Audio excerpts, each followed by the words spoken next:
Entendeu? Aí é triste, né? E, meu Deus, eles nem pararam para estudar o tema. A gente cantando essa música aqui. Hã? A gente canta essa música. Não, todo mundo canta. Na verdade, poucas pessoas param para refletir se a letra do hino é bíblica ou não, né? Uma vez eu fiz isso lá na mocidade, do Jardim Rosina, com a Daiane. Você conhece ela, né? Conheço. E Vai mandar pra mim. eu falei assim, vê se o hino é bíblico. Daí ela começou a ouvir o irmão e falou, meu Deus, não vai sobrar ainda. Eu falei, então, melhor louvar o que está na Bíblia do que estar falando bobagem para Deus, né?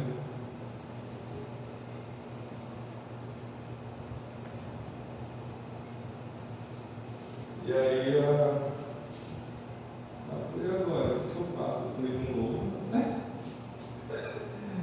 Louvo o hino bíblico.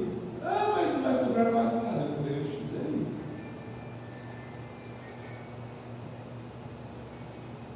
É triste. Tem heresia até no mundo da harpa. Ixi. Aí, tipo assim, por ser o tema, você fala, eles não vão errar, né? O tema, o pessoal pelo menos estudou, né? O líder da mocidade chegou lá e falou assim, esse vai ser nosso tema, deixa eu explicar o texto para vocês. Os caras não estudaram nem o tema, aí é triste. Nem o tema. Aí fica muito difícil o pregador, né? E aí no meio do culto, 300 mil louvor, testemunho, 30 saudação, são muito É o quê? Congresso? É. Ih, Aí eu estava assim, já aflito. E aí a pastora, não, Deus vai fazer um grande mover no que eu falei, vai. E vai mesmo. Não, e pior que depois eu expliquei o tema, eu não falei do hino, né? Como eu falei. Eles não cantaram hino de novo? Eu falei, meu Deus, eu falei, eu expliquei. Não é possível, não é uma afronta de Satanás, é possível. Mas é isso aí.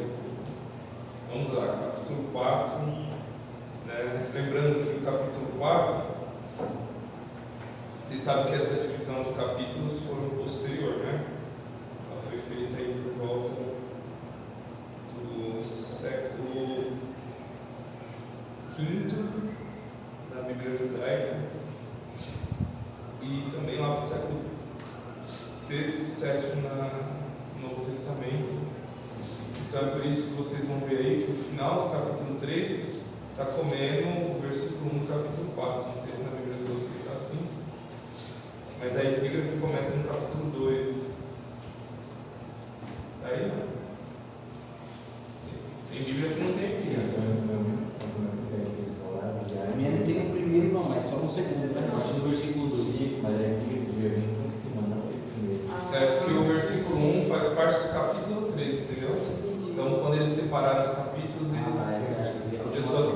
os escribas que separaram provavelmente fizeram aí uma análise um pouco equivocada. Começa no versículo 2, né? Colocaram até uma perícope aí de um versículo só, fica uma divisão. Mas aí, por isso que eu expliquei esse versículo 1 do capítulo 4, né? Na semana passada. Então, a gente vai iniciar no versículo de número 2. Número 2. Aqui são algumas orientações gerais e é bom a gente entender a forma que o apóstolo Paulo escrevia. Sempre as orientações finais eram orientações principais. Era tipo aquilo que a igreja não podia se esquecer. Por que ele fazia isso? Porque quando a igreja lia a carta, ou melhor, quando liam a carta para a igreja, os irmãos não tinham acesso àquela carta que nós temos, né, em uma Bíblia, ou seja, um papiro. Então, só quem tinha o papiro era uma cópia só, e quem ficava com essa cópia era o pastor da igreja. Então, Paulo tinha que escrever de uma forma didática, para que quando os irmãos ouvissem a leitura da carta, eles pelo menos gravassem aquilo que era principal, primordial. E como geralmente a gente fica com aquilo que a gente ouviu por último, né? Essa era a ideia que Paulo tinha de pedagogia. Então ele escrevia por último aquilo que era primordial. Então é por isso que vocês vão ver lá na carta aos Tessalonicenses, o apóstolo Paulo falando, que o vosso Deus santifique vocês e todo o vosso corpo, alma e espírito. Olha, orai sem cessar. Tudo isso que ele coloca, resumido, nos últimos versículos da carta, é aquilo que ele trabalhou a carta inteira. Só que ele dá uma resumida que é mais ou menos para fixar na mente dos irmãos. Tá? Então, sempre os últimos capítulos das cartas de Paulo, ou é ele resumindo, ou ele trazendo pontos chaves que ele trabalhou na carta, que é para fixar na mente das pessoas que iriam ouvir essas cartas quando elas fossem lidas nas igrejas. E aqui, vocês vão ver que Paulo, nesses últimos capítulos, de várias cartas dele, ele vai repetir os temas. Ele geralmente, nos últimos capítulos, ele fala muito de oração, santificação, prosseguir, perseverar, conhecimento de Deus, né, e esperança.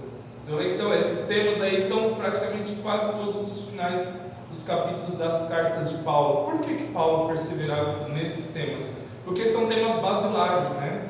São temas que são fundamentos. Tipo, se você não tiver isso, não adianta você querer descobrir as grandes obras de Cristo se você não está aqui na base. Então, Paulo deixava bem enfatizado isso que era basilar. E no capítulo 4, no versículo número 2, ele vai começar com um tema basilar, que ele diz assim, ó: perseverai na oração, vigiando com ação de graças. A expressão aqui perseverar é como se fosse perseguir algo de forma ininterrupta e se doando por completo. Olha que coisa, não é simplesmente orar, é como se você fosse perseguir Deus. Parece estranho isso, né? Perseguir Deus. Mas se você olhar a expressão aqui no grego, é como se fosse uma pessoa que está perseguindo alguém. E para perseguir alguém, ela precisa seguir os rastros dessa pessoa. Ela precisa seguir as pegadas dessa pessoa, para que ela possa perseguir e alcançar essa pessoa. Então essa perseveração, é perseveração mesmo? Essa palavra não existe, né? Essa perseverança, eu sou estranho isso, perseverança. Essa perseverança é algo que é literalmente você perseguir Deus, você insistir em orar. Por que essa perseverança? Porque, olha, eu vou falar a verdade para vocês, a maioria das vezes a gente não tem vontade de orar. Isso é verdade ou é mentira? Verdade. E a gente ora porque a gente não quer, não vou usar a palavra forçado, mas a gente sabe da responsabilidade que nós temos de manter comunhão com Deus. Então, muitas vezes as nossas orações é por conta da responsabilidade mesmo. A responsabilidade de você se manter no caminho, a responsabilidade de você manter a comunhão com Deus, você manter a sua convicção, a sua fé viva, de fazer a manutenção da sua fé. Então, por você entender essa responsabilidade, mesmo cansado, sem ter vontade de orar, você vai lá e ora ao Senhor. Então é realmente uma perseverança. Se fosse algo tão prazeroso assim, você não precisava perseverar. Se fosse algo tão prazeroso assim, você simplesmente fazia isso de forma natural, tranquila e sem nenhum peso. Mas pelo fato de você ter que perseverar, é porque isso muitas vezes é um fardo um tanto pesado. Até porque a nossa natureza é contrária a Deus. Vocês lembram, né? O apóstolo Paulo trabalha isso lá em Romanos 7. Nossa natureza ela é contrária a Deus. Então a carne milita contra o Espírito. Logo, o ato de você entrar em Espírito para poder se aproximar a Deus nunca vai ser um ato muito fácil, tá? Então a oração é um ato para quem persevera. E ele fala, vigiando com ações de graças. Então esse vigiar é como se fosse um ato de estar atento, estar ligado, estar conectado. Como? Com ações de graça. Só quem faz ações de graça é quem medita e reconhece a obra e as ações de Deus na nossa vida. Percebe como que o apóstolo Paulo usa a palavra, dentro dessas palavras, em vários significados, vários símbolos. Então, veja, a pessoa deve perseverar em oração. Como? Se atentando com ações de graças, ou seja, ela vai meditar nas obras de Deus. Ela vai pensar naquilo que Deus fez na vida dela, naquilo que Cristo fez na vida dela, naquilo que Deus transformou na vida dela. Então, quando você começa a meditar nas grandezas de Deus, naquilo que Ele fez por você, na obra de Cristo por você, a sua oração ela fica mais leve de você se achegar a Deus, você vai conseguir perseverar com mais sucesso. E no versículo 3, ele vai dizer, na tradução área está suplicar, mas aí também é orar, tá? Ele vai dizer assim, ó, orar ao mesmo tempo também por nós. Ele está dizendo assim, ó, persevere em oração por vocês, mas ore também por nós. Nós quem? Ele estava preso, Aristarco estava preso junto com ele. Eles estavam presos na prisão domiciliar, que o apóstolo Paulo estava em Roma, e ele pede oração. Então veja bem, não basta só nós orarmos por nós mesmos, mas nós necessitamos também da oração dos nossos irmãos. Olha como que a igreja se conecta junto, ambos, os membros, os irmãos se conectam em comunhão para poder também se conectar com Deus. Então veja bem, o apóstolo Paulo era um homem que orava? Com certeza, e orava muito. Em circunstâncias mais terríveis da vida ele orou, inclusive quando ele estava preso. Só que mesmo assim ele mostra que a necessidade de também os irmãos orarem por ele, intercederem por ele. Isso é um ato de humildade, né? Um apóstolo, um homem como Paulo fala, eu necessito também da sua intercessão e da sua oração. Ele diz, ó, suplicai, orai, ao mesmo tempo também por nós. E qual era a razão que Paulo queria que a igreja orasse por ele? Ele vai dizer assim, ó, para que Deus nos abra a porta à palavra. Repare o termo, não é a porta da palavra. A porta da palavra já estava aberta, mas era a porta à palavra. O que significa? A fim de que falarmos dos mistérios de Cristo, pelo qual eu estou algemado. Paulo estava preso junto com Aristarco na sua prisão domiciliar em Roma. Só que ele sabia que mesmo ele preso, se a igreja continuasse em oração, e ele também com Aristarco, onde ele estava preso, continuasse em oração, mesmo na prisão, Deus poderia fazer o quê? Criar circunstâncias e oportunidades para que ele pregasse a palavra, que era o principal objetivo que ele tinha na vida. Então ele diz assim, ó, ore para que mesmo eu preso, eu possa ter oportunidade, ou seja, Deus nos abra a porta à palavra, para apresentar a palavra, porque foi para isso que eu estou algemado, para que se manifeste isso como eu devo fazer. Está aí no versículo número 4.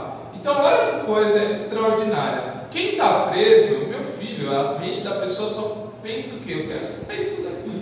Só que o Paulo fala, não. Deixa que, quando Deus me tirar, eu vou sair. Mas enquanto eu estou aqui, olha para que Deus me dê a oportunidade de pregar a palavra. Para Paulo, a pregação do Evangelho era um princípio básico, não só do seu ministério, mas do ministério da igreja também. Vocês vão entender isso nos próximos versículos. Era um princípio básico. Se você for olhar o pensamento de Paulo, a gente pode tirar uma conclusão. Para Paulo, quem é crente está preparado para pregar a palavra. Se não estiver preparado para pregar a palavra, não é crente, não tem como.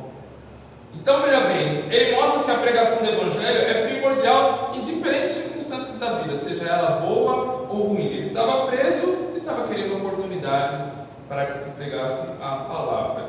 E ele tanto faz isso que quando ele escreve a carta aos Filipenses, o que ele diz? Ele diz assim, olha, vocês não fiquem tristes, se alegrem. Por quê? Porque as minhas prisões contribuíram para o crescimento do Evangelho. Olha, a guarda de Roma, a guarda do imperador romano, e aqui ele já estava na sua segunda prisão, que era bem pior do que a primeira. Ele fala assim, a guarda romana ouviu a pregação do Evangelho, porque eu estava aqui preso. Então glória a Deus por eu estar preso, porque Deus me abriu a porta à palavra de Deus para pregar o Evangelho. E na prisão dele em Roma, o apóstolo Paulo, ele estava sendo guardado pela guarda do próprio imperador.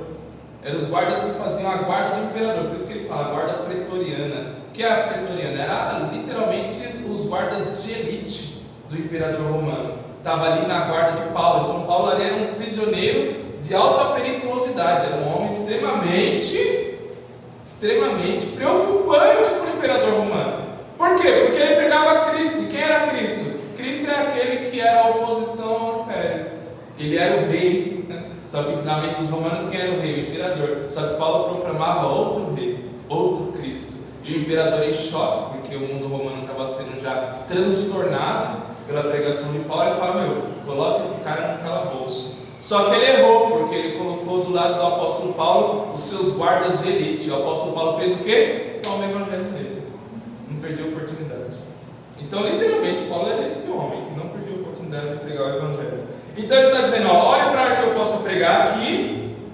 Só que no versículo 5 ele vai dizer assim, ó: portai-vos com sabedoria com os que são de fora. Quem são os que são de fora? Aqueles que não são crentes. Por quê?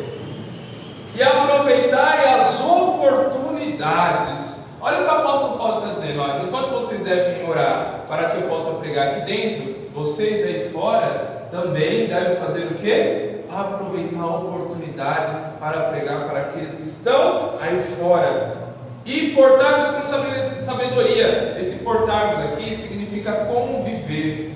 Então o apóstolo Paulo está dizendo, vocês vão conviver com aqueles que não são cristãos, que estão aí fora. O apóstolo Paulo, em nenhum momento das suas cartas, ele nos incentiva a estar longe das pessoas que não são cristãs. É bem contrário às vezes, a pregação que a gente ouve, né?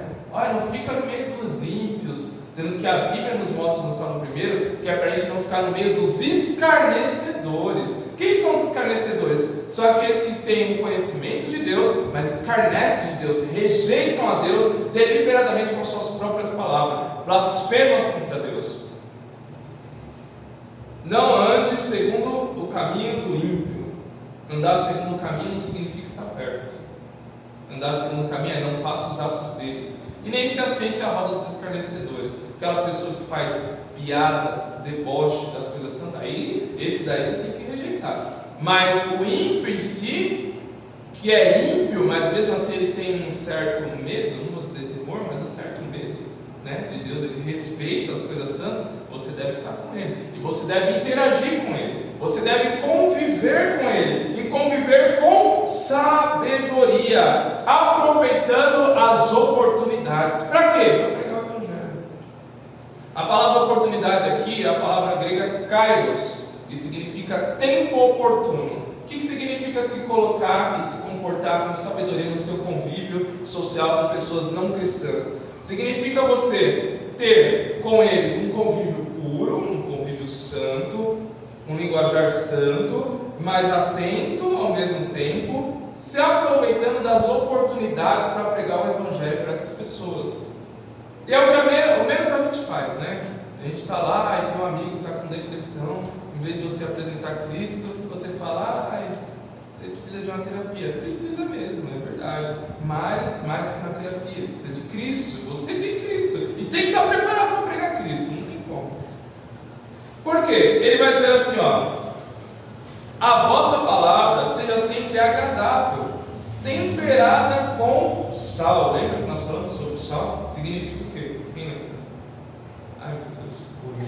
Pureza, santidade, é isso mesmo. A palavra de vocês sejam santas, pura, seja agradável, para saber como deveis responder a cada um. Por quê? Quando você evangelizar, o Evangelho vai levantar alguns questionamentos.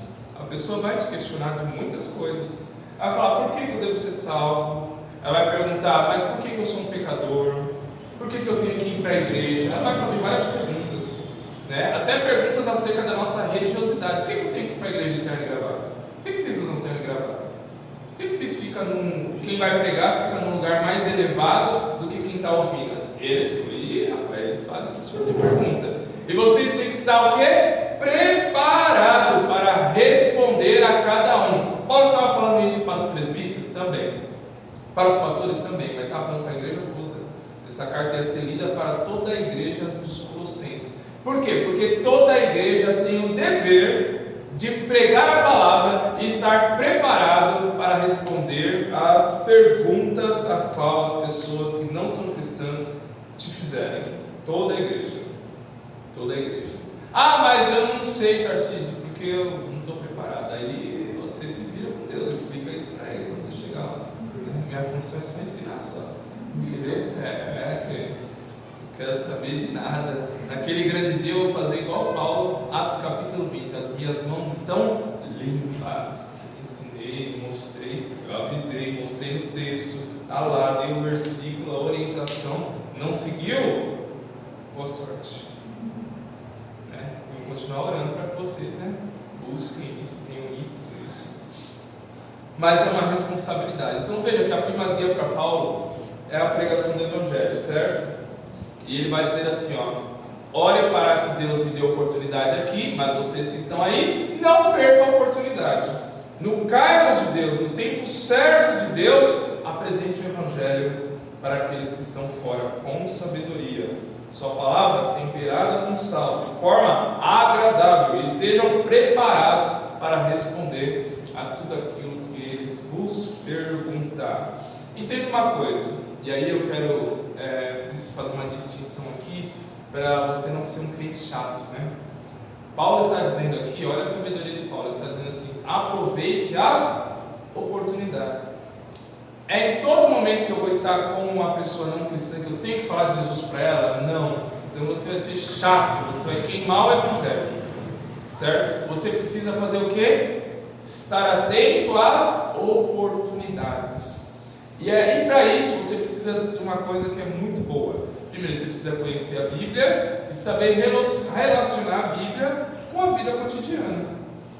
Com a vida cotidiana, né? Eu vejo muitas pessoas que ouvem muitas pregações no YouTube, é bom, mas uma coisa que eu indico se você está num ambiente empresarial, certo? Você está num ambiente empresarial, você faz parte ali de um ambiente de tecnologia, você faz parte ali de um ambiente da área comercial, pesquisa coisas da sua área, coloca lá no YouTube o que a Bíblia diz sobre vendas, o que a Bíblia diz sobre tecnologia, o que a Bíblia diz sobre... Pesquisa os temas que estão no seu cotidiano. Você vai ver que tem muita gente falando de coisas boas lá. Tem o Heber Campos Júnior, que fala muito de temas contemporâneos. Tem o Felipe Fontes, que também fala de muitos temas. Vocês vão ver vários irmãos muito bem preparados falando desses temas. O que vocês vão fazer? Estudar, anotar. Eu ia falar sobre isso, cara, eu não sabia, rapaz. Para falar de empreendedorismo na vida de José, na vida de Daniel. Quando você tiver uma conversa com o pessoal da onde você trabalha e surgir um assunto relacionado a isso, você fala: teve um homem que ele fez isso, o faraó dedicou para ele a função de governar o Egito durante 7 anos e ele conseguiu não somente manter o faraó rico durante o período de escassez, mas ele ainda conquistou várias terras para Faraó. Ele foi um empreendedor nato e tal. Pessoal, o que é esse cara? José, está na Bíblia, sério. Aí você, fumaça neles, Evangelho, certo? Então é isso, é estar preparado para as oportunidades. Agora, se a gente fica só lá, eu vou ouvir aqui essa pregação do Hernandes, agora eu vou ouvir Augusto Nicodemos falar sobre justificação pela fé. Não, a gente tem tema que a gente já sabe, filho. Pelo amor de Deus, saiba ampliar o seu campo de visão, saiba ampliar o seu repertório, para que você não seja uma pessoa que fale sempre do mesmo assunto. É por isso que eu não gosto de alguns debates. Por quê? A maioria dos debates faz com que a pessoa fique presa àquele assunto. Ela só sabe falar daquilo. Meu Deus, você sabe falar de milenismo, pré-milenismo, pós-milenismo, você é chato, hein, filho? Nem eu que sou crente agora te ouvir, imagina o ímpio. Até imagina um negócio desse? Nem eu que sou crente. Então, amplie o repertório. Pense no mundo que você vive, pense nas pessoas que estão no seu convívio, quais são os assuntos principais, pesquise esses assuntos, veja o que a Bíblia fala sobre esses assuntos e use de ponte para que você possa introduzir o Evangelho na vida dessas pessoas no momento oportuno. Tem uma dica de ouro, tá? Eu faço isso assim de A a Z. Já posso falar de várias experiências de evangelismo que eu tive. Eu comecei o assunto falando sobre história, sobre geografia, sobre sistema carcerário, sobre biologia, sobre química, sobre física. A gente terminou na onde? Na cruz. Terminou no Evangelho. Eu só usei como ponte, para não ser inconveniente, já vi a palavra da cruz direto, eu usei como ponte. Quando o cara foi ver, já tome Bíblia na cabeça dele. E é assim, aproveite as oportunidades, esteja preparado para isso. Já imaginou se Deus quer e deseja salvar uma pessoa, aí ele vê você, o filho dele, andando na terra, olha que coisa, um representante do reino, aí ele coloca a pessoa no teu caminho, acreditando que você fez o dever de casa, você está preparado. Aí quando a pessoa chega do teu lado, fala de um monte de assuntos, você conversa sobre você, até abre o seu coração para ela, e no final ela vai embora, você vira as costas e vai embora, Aí você, começou legal, tô vendo que uma pessoa gostou de mim, não apresentou o evangelho. Aí Deus está olhando lá do céu e fica, meu Deus, miserável. Como é que eu vou salvar uma praga dessa? Fala pra mim. É difícil, né? Então, o apóstolo Paulo tem como primazia a pregação do evangelho. Ficou claro isso? Então, as últimas orientações aqui que o apóstolo Paulo mostra nessa penúltima perícope, ou antepenúltima perícope, ele vai dar orientação, persevera na oração, persiga Deus na oração, ore mesmo, filho, mesmo quando estiver ruim as coisas, mas pode orar, ore, e ore meditando nas coisas que Deus tem feito na sua vida, na obra de Cristo na sua vida, e aí você vai orar vigiando em ações de graça. E você também deve orar para que a palavra prospere em mim e prospere em vocês aí fora também. Estejam preparados para as oportunidades de pregar a palavra de vocês seja pura, santa, temperadas com sal, seja agradáveis, e também vocês devem estar preparados para responder aqueles a qual vão perguntar algumas coisas sobre a fé para vocês. Amém? Certo? Fácil ou difícil isso? E aí depois o apóstolo Paulo ele vai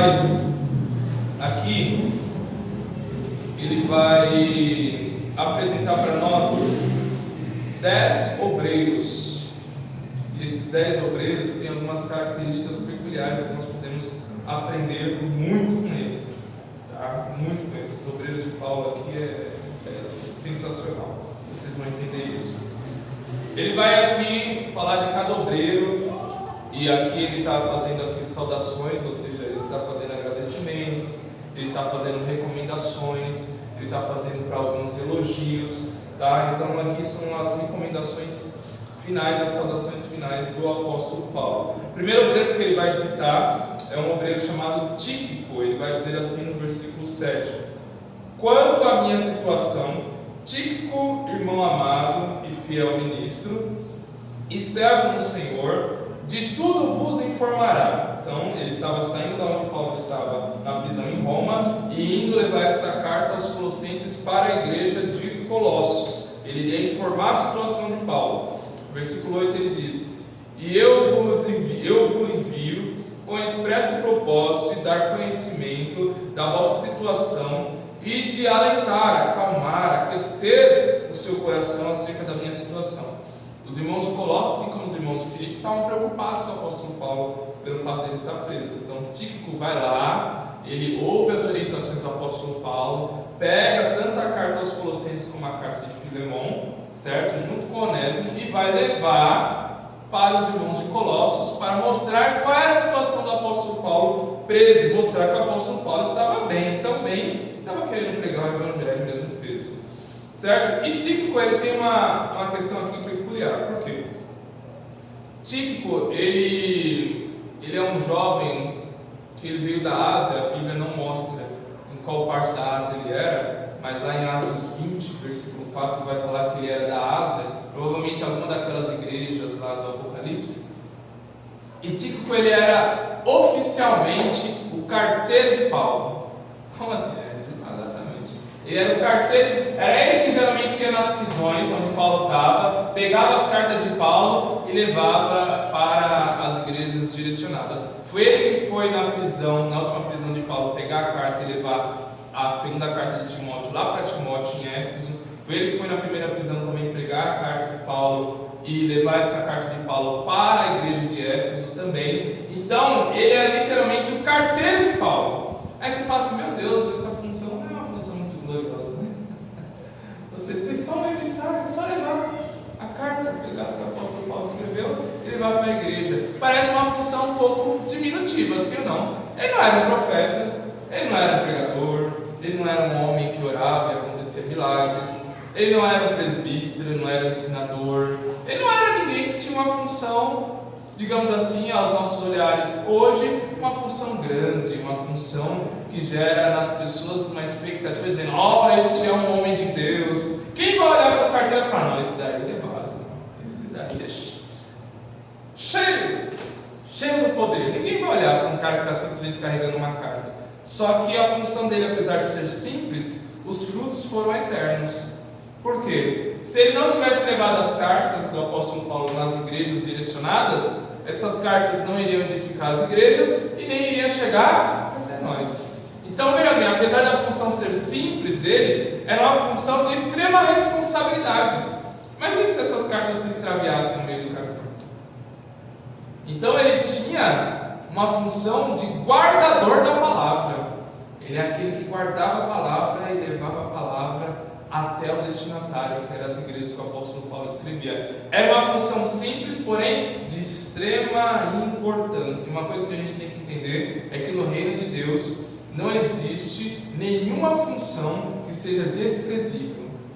Todas as funções no reino de Deus têm total relevância e importância, desde um porteiro, desde a irmã que faz a faxina até o pregador do púlpito. Todas as funções têm a sua devida importância. Existem pessoas que podem até entrar na igreja, mas ela sentou com um vestido branco, sujou e nunca mais ela vai querer entrar em uma igreja simplesmente porque ela sujou o vestido, porque a irmã da limpeza não limpou o banco direito, ou não tinha a irmã da limpeza. Então, veja que são coisas pequenas, e pense numa coisa que Satanás é especialista, é usar coisas pequenas para que as pessoas usem isso de argumento para não servir a Deus.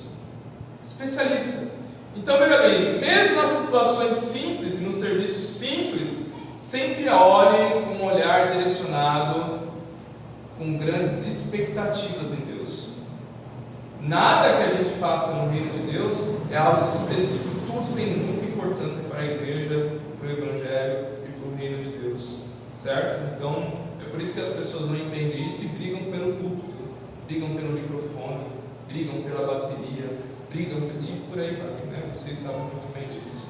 Então, Tíquico era esse primeiro homem que o apóstolo Paulo citou. Acho que o Wesley me falou uma coisa interessante sobre Tíquico. Compartilha com a gente. Uma vez, eu lembro. Não, eu até te mencionei que você pegou sobre Onésimo, né? Eu falei que Paulo chamou Tíquico que foi responsável não só de levar as cartas, mas de levar o Onésimo, que era o escravo, que alguém tinha como pegasse esse escravo, devolveria para a prisão, para junto do seu senhor, que estava em Colosso, que é o Filemon. Então ele estava levando as cartas e estava levando o Onésimo, mas não como prisioneiro. E o significado que é interessante, que se eu não me engano é consolador. Então ali como na vida de Onésimo estava servindo como um consolador. Naquele momento de volta para casa. Exatamente.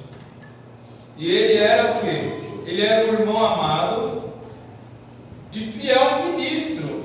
A palavra que ministra é diáconos, né? Então ele era, que também significa servo ou escravo. Era um irmão amado e um ministro. O segundo homem que Paulo cita aqui é justamente o que Wesley citou, que é Onésimo. Onésimo era um escravo fugitivo. E olha o contexto, depois entenda como Paulo cita ele. Onésimo era um escravo fugitivo. O que ele fez? Segundo lá a carta de Filemon, no versículo 18, a Bíblia vai dizer que Onésimo tinha defraudado Filemon. Provavelmente ele roubou Filemon e fugiu. Eu peguei aqui, né, sobre Filemon. Então vocês já estão inteirados. Então ele roubou Filemon e fugiu. Só que encontrou Paulo na prisão, foi transformado. Só que para a igreja de Colossos, que muitos membros conheciam Onésimo, que Onésimo era? Um escravo, ladrão e fujão. Era isso que eles tinham de Onésimo na sua mente. E olha como Paulo ele apresenta Onésimo. Em companhia de quem? De Tíquico, vos envio Onésimo, e ele é fiel. Lembra? Para a igreja de Colossos, Onésimo era o quê? Ladrão, infiel. Só que Paulo vai dizer, não, esse que eu estou enviando aí não é o mesmo Onésimo que vocês conheceram. Esse aí é o Onésimo transformado por Jesus. Ele chamou de leal. Exatamente. E o Onésimo transformado por Jesus é fiel, é leal. Ele não é o Onésimo que vocês conheceram, que roubou o Filemon, leal. O Onésimo que vocês conheceram, ele era escravo. Mas esse Onésimo que eu estou enviando aí é amado irmão. O que o apóstolo Paulo está mostrando aqui? Olha, eu vou dizer uma coisa para vocês, igreja de Colossos. A mesma experiência que vocês tiveram de transformação, o Onésimo também teve. Deus ainda transforma. e ele é do vosso meio, e vos fará saber tudo o que por aqui ocorre. Sabe o que ele estava dizendo? Ó, vocês que talvez têm mágoas de Onésimo vão ter que parar para ouvir Onésimo. Vai ter que sentar, porque quem está levando a notícia é justamente ele, sou eu que estou enviando. Então, veja bem, o Onésimo aqui ele é um exemplo que a transformação do Evangelho é tão grande que muda as características da pessoa, muda a ótica com que o mundo e as pessoas que conheciam ele antes da fé, muda totalmente a forma com que eles enxergam aquela pessoa. E o testemunho daquela pessoa depois ela é bem autêntico, verdadeiro e patente à vista de todos. Então o apóstolo Paulo está dizendo assim, ó, vocês não vão tratar ele da forma com que vocês conheciam ele, vocês vão tratar ele agora da forma com que ele é, depois que Cristo transformou ele. É interessante também isso aí, porque eu imagino que esse Onésimo não fosse sozinho. Até a leitura da carta ele seria tratado como um ladrão. Porque a carta não era lida de logo em um momento, tem que pegar a mim ou dos irmãos. Mas o Onésimo entrando na cidade, que ele sai como fugitivo. Mas não, ele estava junto com um carteiro. Sim. O carteiro tem uma boa índole. Uma boa índole. É, justamente isso. Quando eles viram Onésimo entrando com Tíquico, falaram, calma aí, Tíquico é o carteiro oficial do Paulo. Alguma coisa tem nesse negócio aí. Os dois juntos? Eu até ilustro na pregação, né? Eu falo que talvez Filemão olhou, já mandou os seus homens para pegar o Onésimo falou, calma aí, eu sei que eu mereço várias coisas, mas antes, lê isso daqui, né? Tocar a carta da esperança. É, tocar a carta aqui. Dá uma segurada aí, você está emocionado. O terceiro homem que Paulo cita, está lá no versículo número 10, é Aristarco. E Aristarco estava preso junto com Paulo. Quem é esse homem Aristarco? Ele era um homem europeu, macedônio, de Tessalônica. E Aristarco ele era conhecido como um obreiro fiel. Esse Aristarco ele estava com Paulo quando teve a rebelião, ou motim, lá em Éfeso. Quem se lembra que o apóstolo Paulo foi para Éfeso? Ele ficou durante 4 anos pregando na escola de Tirano. E depois que o apóstolo Paulo pregou lá, houve uma revolução, um avivamento em Éfeso. E esse é um dos avivamentos muito lindos do Novo Testamento. E nesse avivamento, os feiticeiros mágicos da cidade de Éfeso, que faziam magias no templo da deusa Diana, o que eles fizeram? Se arrependeram e trouxeram seus livros de magia e queimaram em praça pública. O preço desses livros era 50 mil denários. Meu irmão, naquela época, se você for converter, é dinheiro para dedéu. É muita grana, você não tem noção. Um dia de trabalho era 1 denário. Eles queimaram ali o equivalente a 50 mil denários. Imagina um negócio desse. Era muita grana. Era muita grana. Se a gente for pegar hoje, vamos pegar um dia de trabalho hoje, um trabalhador comum, está em torno de 150 mil reais. Ou, 150 mil não. Entrou a teologia da prosperidade aqui, né? Então, em torno de 150 a 200 reais, um trabalhador comum brasileiro. Pega aí 200 reais vezes 50 mil. Imagina, 200 reais vezes 50 mil, quanto que é? Quem pode fazer? 1 milhão? Hã? 1 milhão? Não, quem é mais? 1 milhão é demais. 10 milhões. 10 milhões. Então eles pegaram 10 milhões de livro, o equivalente a 10 milhões de livro, e queimaram. Meu Deus do céu, mano. Os caras estavam crentes ou não estavam? Estava crente. Só que o que aconteceu? Como os mágicos que faziam as feitiçarias no templo da deusa Diana se converteram, agora o templo já não tinha mais serventia. E aí os orifes, que eram homens que faziam as imagens de esculturas, estavam aí na falência. Se levanta um homem chamado Demétrios, e o que ele faz no capítulo 19 de Atos? Ele vai nos outros orifes e fala assim, pô, esse homem aí está rodando não só Éfeso, está rodando em mundo inteiro, esvaziando os templos, está maluco? Vamos se levantar contra ele. E aí fizeram um montinho para tentar pegar Paulo. E quem estava com Paulo lá? Aristarco. Era o obreiro fiel, estava com Paulo no meio da tribulação. Quando o apóstolo Paulo sofre um naufrágio em Malta, quem estava com o apóstolo Paulo lá também? Aristarco. E agora o apóstolo Paulo está preso em Roma. Quem está com o apóstolo Paulo também? Esse daqui, filho. Ele não abandona de jeito nenhum. Era um obreiro fiel. Era um obreiro que é pouco citado na Bíblia, mas todas as vezes que ele está citando, que ele é citado, ele está participando, junto com o apóstolo Paulo, das suas tribulações. Então, esse obreiro aqui é um obreiro que ele não depende de circunstâncias boas para poder estar junto com Paulo na obra de Deus. Mesmo se for no motim, prestes a morrer, ser pisoteado ou apedrejado, ele está lá. Se for no meio do mar, bravo, prestes a morrer naufragado, ele está lá. Se for na prisão romana, prestes a ser decapitado por Roma, ele também está lá. Obreiro fiel. Né? Esse daí é constante na obra. E o apóstolo Paulo também vai citar um outro obreiro, esse é o quarto, que esse daí já é mais conhecido, né? Que é João Marcos. Mas antes de a gente falar de Marcos, vamos recapitular. O primeiro obreiro tinha uma função simples, típico, certo? Porém, era uma função extremamente importante, que nos ensina e nos mostra que mesmo as funções mais simples dentro da igreja, elas são funções extremamente importantes para o reino de Deus. O segundo obreiro, que é Onésimo, nos mostra que o Evangelho ainda tem o poder de transformar. E é bom a gente colocar isso na cabeça, porque às vezes a gente julga as pessoas por aquilo que a gente vê que elas são. E toda vez que a gente julga, fala, meu, isso daí não tem jeito. Sabe o que é isso? É a gente dizendo para Deus que acho que o Evangelho tem poder de transformar essa pessoa. É isso, no fundo é isso. Eu tenho uma prima que está nas drogas já há mais de 15 anos. De vez em quando eu passo ali perto do roxo, eu vejo ela roubando. Meu, eu já várias vezes eu olhei, ela nem me reconheceu.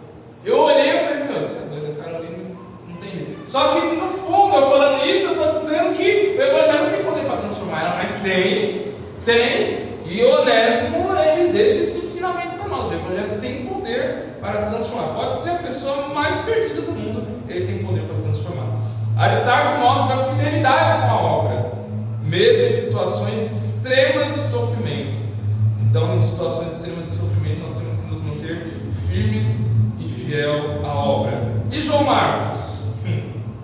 João Marcos, vocês sabem que ele era filho de crente, né? E não era qualquer crente, não. Era crente do manto.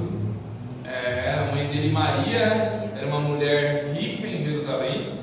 E a igreja de Jerusalém ficava na sua casa. Era lá onde o povo orava. Então, imagine, um homem conviveu com os apóstolos. Não era qualquer um, não. Ele chegou, segundo alguns comentários, chegou a conviver até com Jesus. Alguns dizem que lá, quando Jesus está no Getsemane orando, e ele vai ser preso, um jovem, que isso é relatado inclusive no Evangelho de Marcos, desce pelado no Monte das Oliveiras, e esse jovem, alguns dizem que era o próprio João Marcos. Por isso que ele é o único que relata. Então era um homem que provavelmente conviveu com Jesus, conviveu com os apóstolos, nasceu no berço evangélico, digamos assim, nasceu no núcleo da oração em Jerusalém, então era um homem crente. O apóstolo Paulo, sabendo de todo esse repertório de João Marcos, falou: é ele mesmo.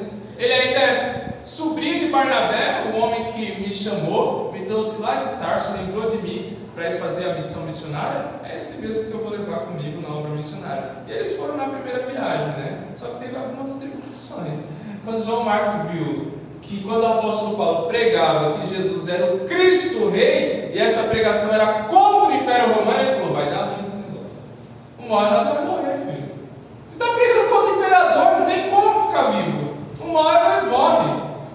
Quando João Marcos viu que eles iam em algumas províncias, como a província da Frígia e da Galácia, que tinha muitas doenças lá, inclusive doenças que causavam cegueira, distúrbios mentais e outras coisas, ele falou: ou nós morremos pelo império, ou nós morremos durante. Vai dar ruim esse negócio. O que aconteceu quando voltou da viagem missionária? O que João Marcos fez? Voltou para casa. Ele falou: o quê? Eu vou ficar no grupo da oração lá na casa da minha mãe. Vou sair com esse cara nada, filho. Tá maluco. Aí ele abandonou a missão. E aí o que acontece? Quando Barnabé foi trazer ele de volta para a missão, o apóstolo Paulo falou: não, agora eu não quero mais. Não quero. Na verdade, ele não terminou a primeira missão, ele voltou antes, né? Voltou antes, ele nem terminou, estava em choque. Quando o apóstolo Paulo falou: o que, Barnabé? Você quer trazer esse cara medroso? Não, esse não. E a divisão foi tanta que dividiu, inclusive, Barnabé e Paulo, né? Barnabé e Paulo. Só que mais para frente houve reconciliação entre Paulo e João Marcos. E nessa reconciliação, agora João Marcos ele vira um obreiro fiel. Tão fiel que o apóstolo Paulo diz assim no versículo de número 10: E Marcos, primo de Barnabé, sobre quem recebestes instrução, se ele for até vocês, acolhei-o.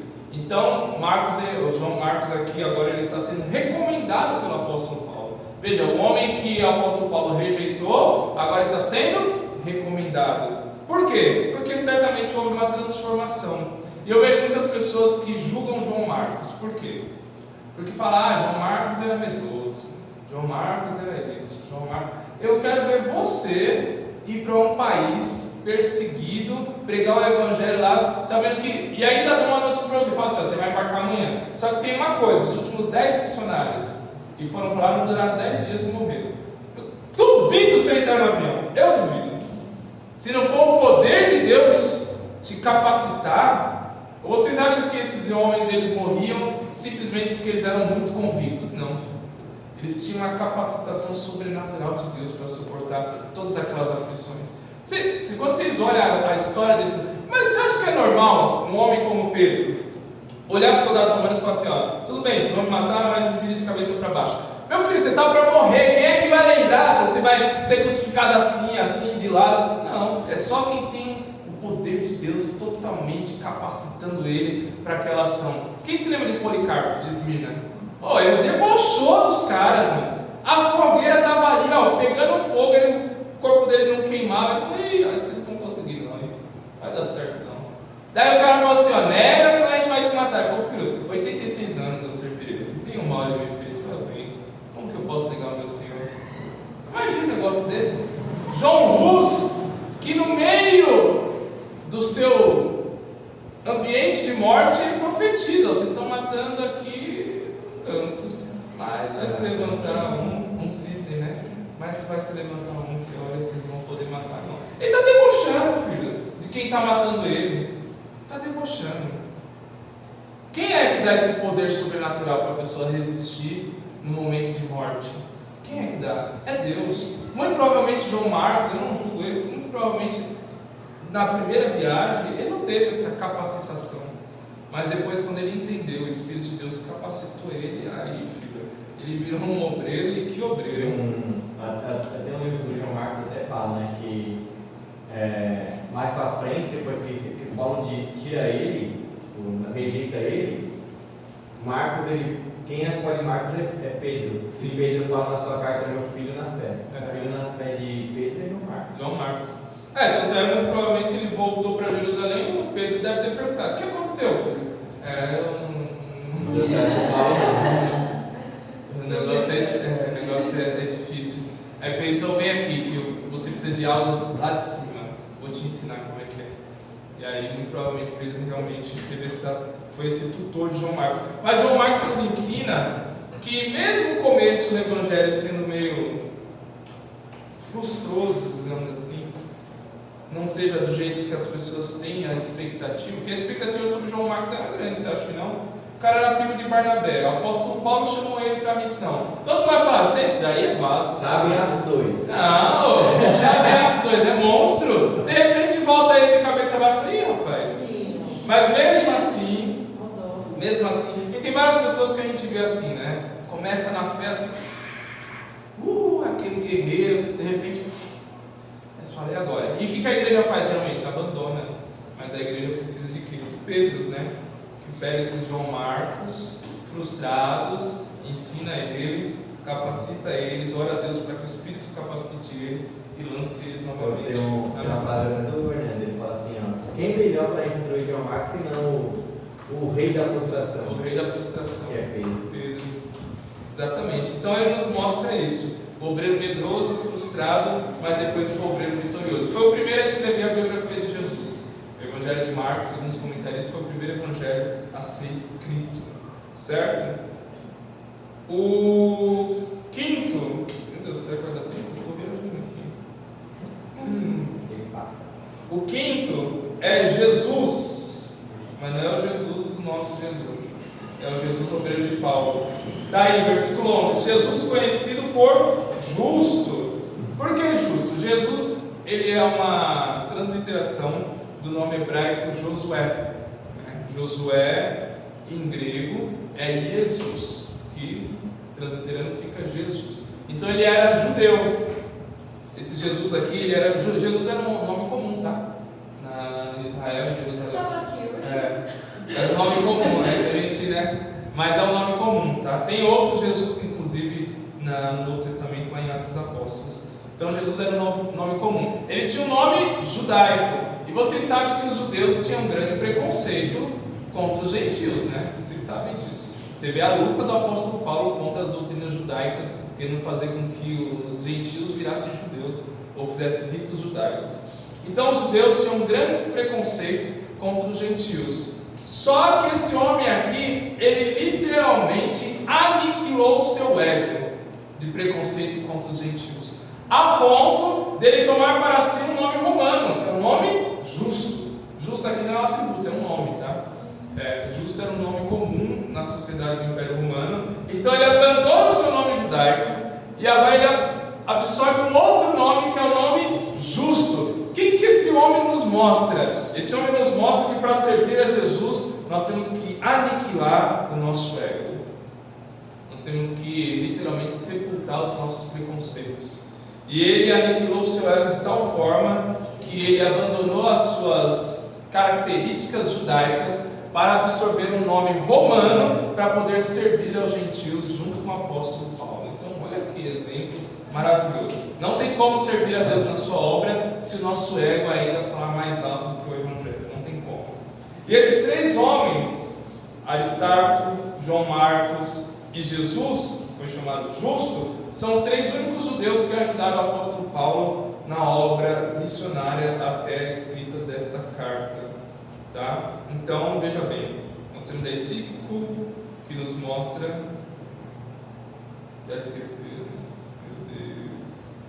Tíquico, o que ele mostra?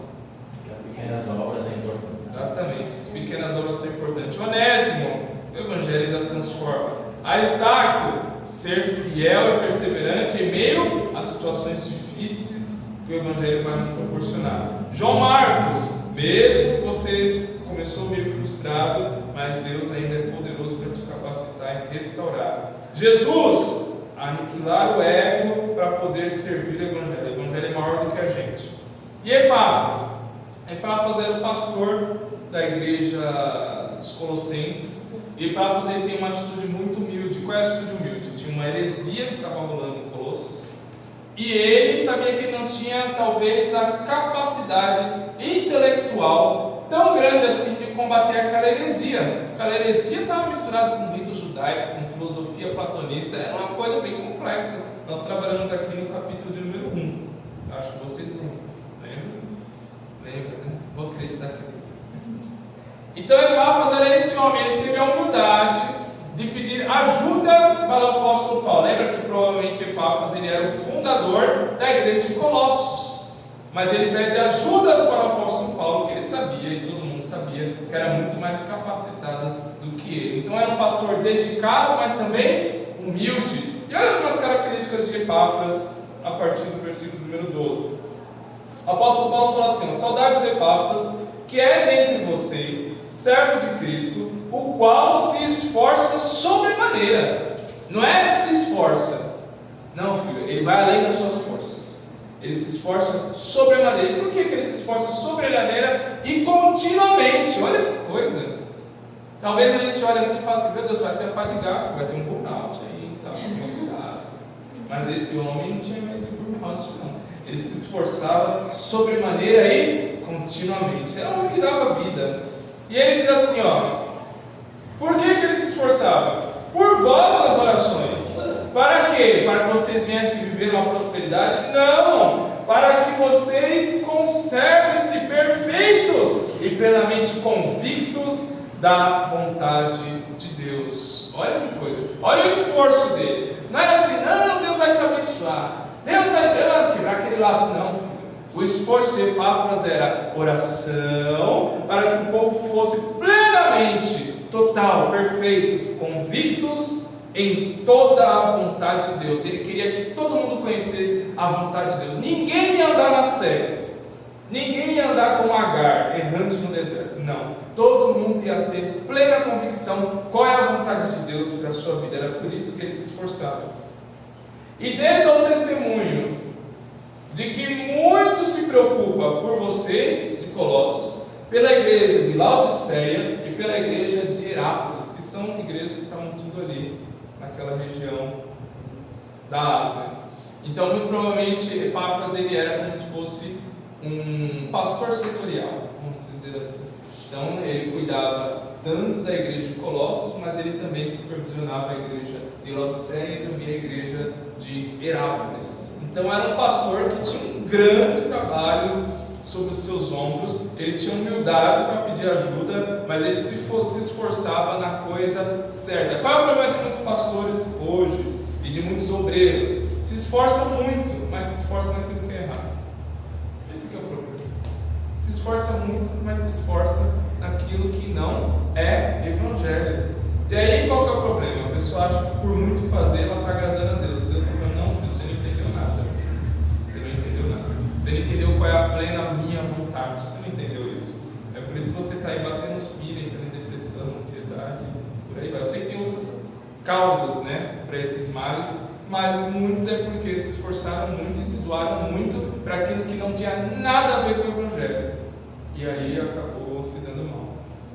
Então ele é esse exemplo de obreiro, de pastor dedicado, humilde e esforçado naquilo que está relacionado ao evangelho. Oração e que todo mundo conheça a vontade de Deus.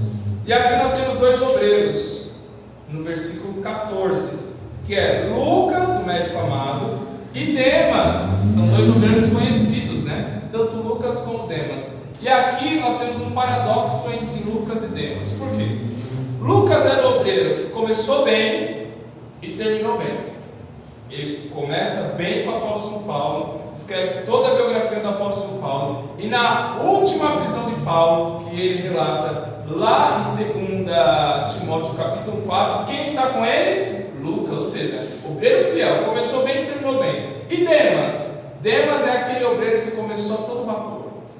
Ele começou pentecostal, top, oração, um monte de noite, virava madrugada, vigília. Era aquele obreiro para toda a obra. O apóstolo Paulo menciona ele aqui na carta, como também na carta de Filemão. Só que Demas chegou uma hora que ele não aguentou a pressão. E ele abandonou, não Paulo, ele abandonou Cristo. Pior, amando o presente século.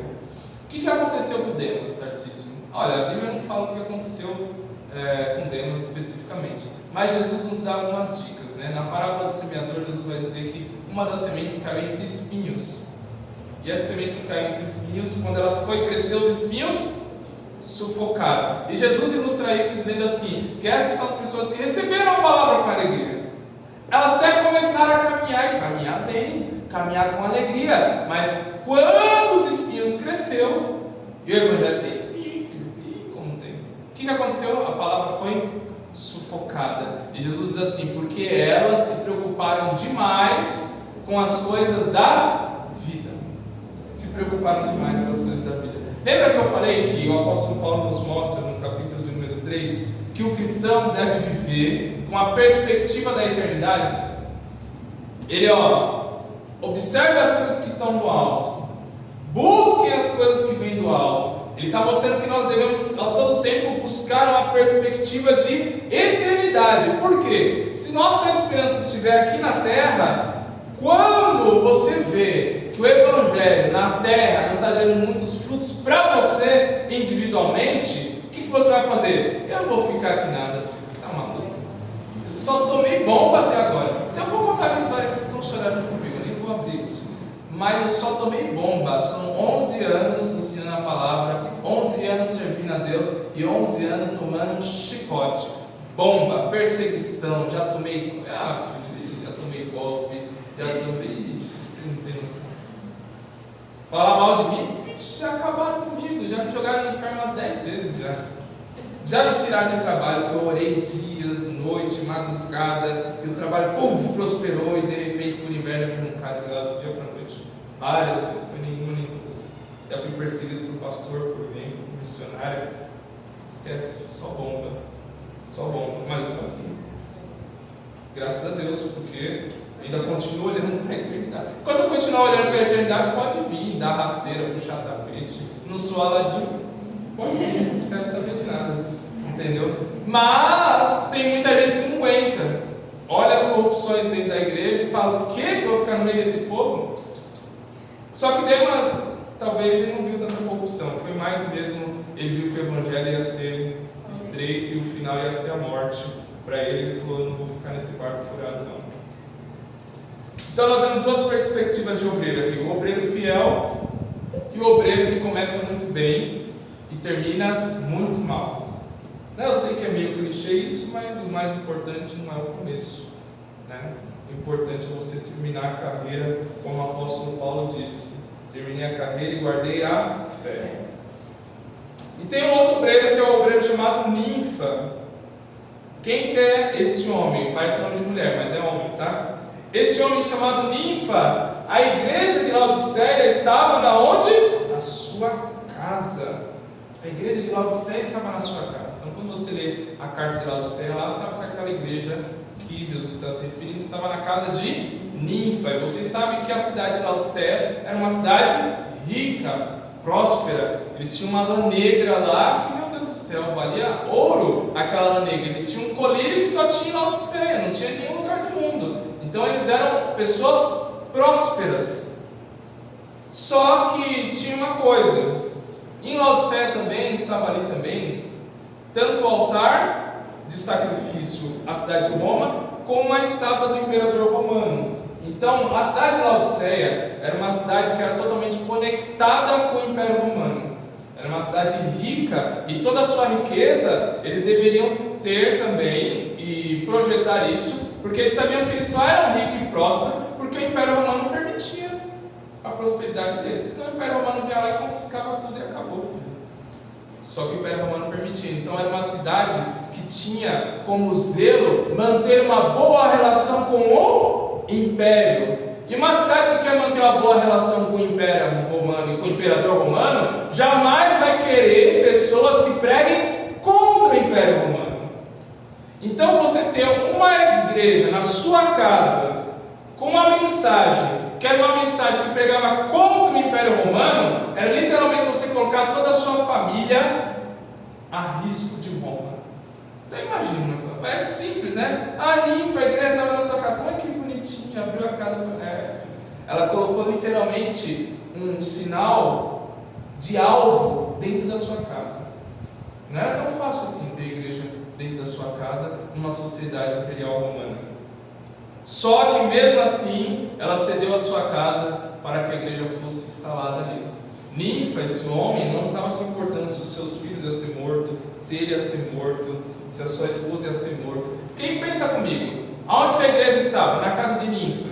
Se o imperador tivesse uma ordem e dissesse assim: ó, acabe com esses cristãos na igreja, na cidade de Laodiceia, aonde os soldados romanos iam bater na porta primeiro? Na onde? Na casa de Ninfa. Exatamente. Então não era tão fácil assim ter a igreja na tua casa, mas ele cedeu a sua casa. Ele não calculou os riscos. Por quê? Para ele Cristo era maior do que qualquer risco que o evangelho poderia trazer para ele e para a sua família. Então é esse obreiro que ele não calcula o risco, ele entrega tudo. Ele não calcula o risco, ele não está se importando quais são as consequências, porque ele sabe que, como o apóstolo Paulo diz, todas as aflições deste mundo não vai se comparar com a glória que em nós há de ser revelado. Então é esse obreiro. E o último obreiro, que é o 10º, é Arquipo. E olha o que o apóstolo Paulo fala sobre Arquipo. Ele diz assim no versículo 17: também dizer a Arquipo: atenta para o ministério que recebeste do Senhor para cumprirdes. Quem que era Arquipo? Arquipo, segundo os comentaristas, ele era filho de Filemão. Se você ler a carta de Filemão no versículo número 2, o apóstolo Paulo vai citar Áfia, que provavelmente era esposa de Filemão, e vai citar Arquipo, que provavelmente era filho de Filemão. Então a igreja de Colossos estava na casa de Arquipo. E ele vai dizer assim, ó: atenta para o ministério. A expressão aqui atenta significa olhe, mantenha o foco. Por quê? Porque você recebeu isso do Senhor para cumprir. Então era alguém cujas pessoas tinham uma grande expectativa, incluindo o apóstolo Paulo. Mas ele era um obreiro que estava disperso. tinha um grande potencial, tinha grandes expectativas sobre ele. Ele recebeu um ministério de Jesus. É isso que o apóstolo Paulo está dizendo. Você recebeu do Senhor, filho. Há uma grande expectativa, mas fique atento, mantenha o foco, não fica disperso.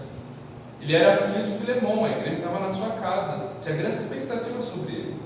Talvez seria um obreiro que o apóstolo Paulo iria usar para alguma missão importante, mas ele falou: você está disperso, então fica ligado. Fica ligado.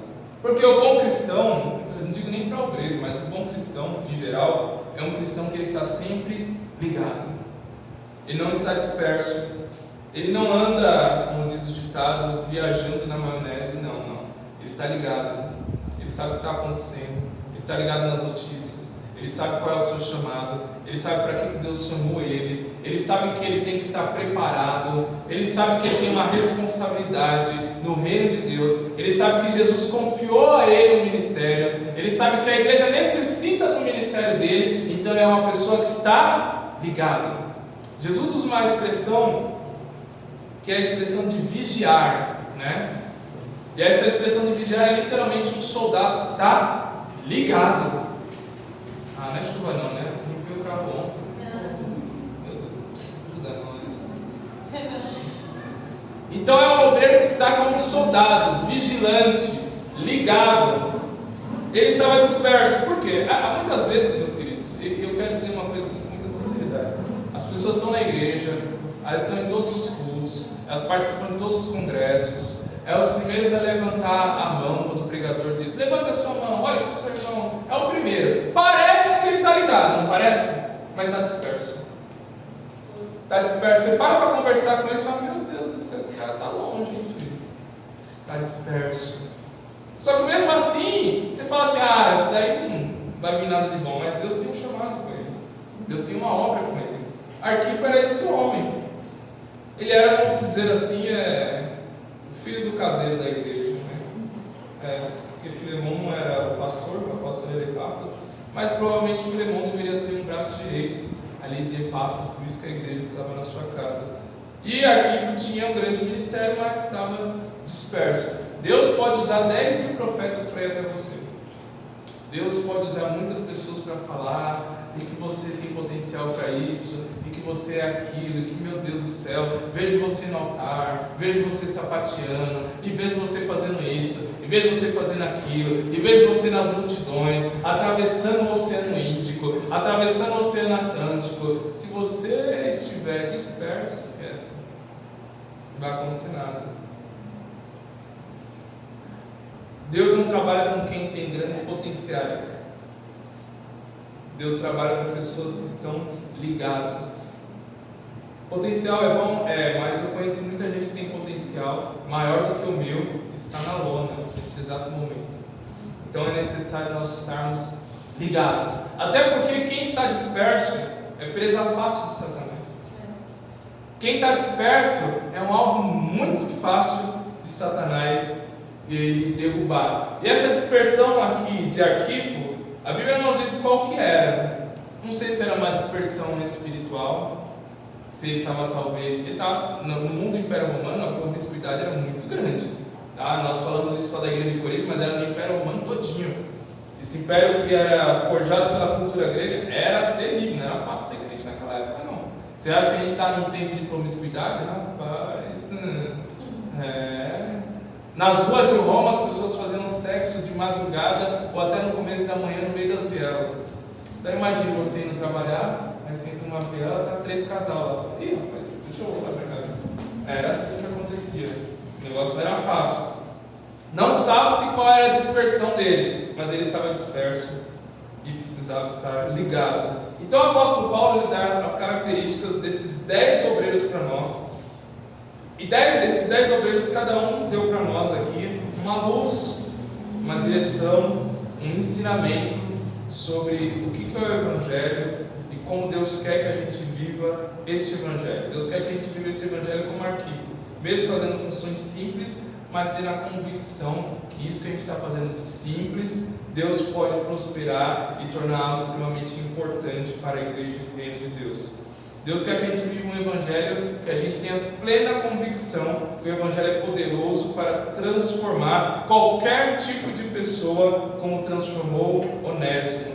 Deus quer que a gente viva um evangelho de fidelidade, que não é só no tempo bom, mas é no meio das aflições, é no meio das perseguições, é no meio do naufrágio e até pode ser no meio das prisões. A gente se mantenha fiel como se manteve Aristarco. Deus quer que a gente viva um evangelho onde as frustrações não vai superar as expectativas que Ele colocou em nós, mas se a gente se frustrar, a gente deve se levantar, se preparar, buscar mais o poder de Deus sobre a nossa vida e ir fazer a obra de Deus como Ele nos propôs, assim como Ele fez com Marcos.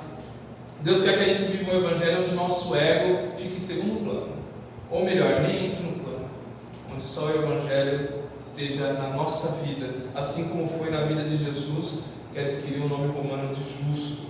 Deus quer que a gente viva um evangelho humilde, como foi na vida de Epáfras, que mesmo sendo um pastor de uma igreja importante de Colossos, supervisionando uma igreja rica em Laodiceia e uma igreja importante em Herápolis, ele foi um homem extremamente humilde para pedir a ajuda do apóstolo Paulo para poder ajudar ele naquela heresia que estava ocorrendo naquela região. Deus quer também que a gente viva um evangelho como Epáfras, no sentido da gente poder orar e buscar a Deus com as coisas que são primordiais no evangelho e não ficar se perturbando com campanhas e congressos. Falei, não teve jeito. Deus quer que a gente viva um evangelho como Lucas, que começa bem e termina bem, não como Demas, que começou muito bem, muito fervoroso, mas olhou para a dificuldade que era viver o evangelho e preferiu amar o presente século. Deus quer que a gente viva o evangelho como Ninfa, esse homem que colocou um alvo de perseguição na sua própria família, quando ele decidiu colocar a igreja dentro da sua casa. Mas esse homem não mediu esforços, porque a proclamação do evangelho era mais importante do que a sua vida, do que a vida do seu filho, do que a vida da sua esposa, do que a vida da sua família, era mais importante. E Deus quer que a gente viva um evangelho assim como Arquipo, um evangelho ligado, que não seja disperso, mas estando conectado com Deus, sabendo totalmente das nossas convicções e de que Deus nos deu um ministério. Nós devemos buscar e zelar por esse ministério, até porque um dia Ele vai pedir conta. Isso daqui não está, mas é coisa minha. Ele já pediu conta. E não vai ser fácil não a conta, viu? Não vai ser fácil. Tá? Então esses são os últimos ensinamentos do apóstolo Paulo na carta aos Colossenses. E no versículo 18, ele diz: saudação de próprio punho. Por quê? O apóstolo Paulo tinha um problema de visão. Não sei se você já ouviu falar isso, mas ele tinha um problema de visão. Se você for olhar nas cartas de Gálatas, 2 Tessalonicenses, 1 Coríntios, Romanos, ele vai relatar ali esse problema que ele tinha de visão. E para quem tem problema de visão, não é fácil você escrever uma carta, muito menos com uma pena. Com caneta já é difícil. Com a pena, então, deve ser um pouco mais complicado, né? Mas o apóstolo Paulo, mesmo com esse problema de visão, ele fez questão, geralmente eram outras pessoas que escreviam as cartas para ele. Vocês já devem ter tido algum estudo sobre isso, né? Eram outras pessoas que escreviam algumas cartas do apóstolo Paulo. Mas essa carta aqui, ele fez questão de escrever de próprio punho. Por quê? Por que será? Talvez o apóstolo Paulo, mesmo sem conhecer a igreja de Colossos, como nós falamos em aulas anteriores, ele sabia da grande responsabilidade que ele tinha ao escrever aquela carta. Era uma igreja extremamente importante, estava numa região estratégica e importante, e ele sabia que ele deveria se dedicar ao máximo. Não que ele não se dedicou às outras cartas que outras pessoas escreveram, ele só ditou, mas essa carta aqui ele queria se dedicar ao máximo, mesmo com seu problema de visão, escrever de próprio punho, e para que as pessoas também que lessem, vissem que não, quem foi que nos enviou foi o apóstolo Paulo. Esse homem aí a gente conhece, é uma autoridade de Deus, é um apóstolo. Não fundou a nossa igreja, mas ele fundou várias igrejas, e é por conta dele que o evangelho está se prosperando em várias partes do mundo. Então, para dar também um ar de autoridade à carta, ele mesmo fala assim, ó, isso que eu estou escrevendo para vocês devem ouvir, se atentar e praticar, porque eu fiz questão de escrever de próprio punho. E logo depois ele vai dizer: lembrai-vos das minhas algemas. É como se ele dissesse assim: olha, quem está escrevendo para vocês tem total autoridade e moral para escrever isso que eu estou dizendo para vocês nesses 4 capítulos. Por quê? Porque eu sou uma pessoa que vive o Evangelho na pele. Estou sofrendo algemas. Então eu não sou um falador, não sou um filósofo, não sou um teórico, eu estou na prática vivendo isso. Tá? E logo depois ele dá as palavras finais: a graça seja com vocês. Porque se não for a graça de Deus, nada disso que o apóstolo Paulo orientou eles vão conseguir cumprir. E a gente também não. Certo? Então é isso, meus irmãos. Deus abençoe. Tem alguma dúvida? Crítica? Sugestão? Se pergunta, isso vai que tem, né? Está preparado. Fazer o quê? Amém? Amém. Pensa por vamos ficar de pé? Que hora que é? Nossa, Jeremias, irmão. Não sei quantos Jeremias, né?